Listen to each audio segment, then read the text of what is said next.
माघार घेणारच नाहीयेस ना तू? स्वतःच्याच मनचं करणार आहेस?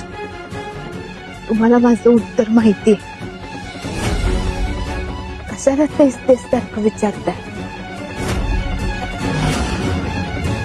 नाही, तुझ्याशी बोलण्यात काही अर्थच नाहीये हे विसरलोच.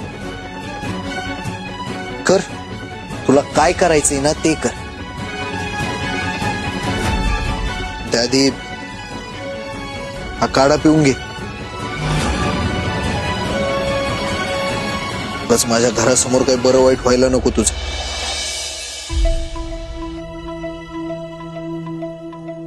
आता कसं? अशी काळजी दाखवायला पाहिजे ना.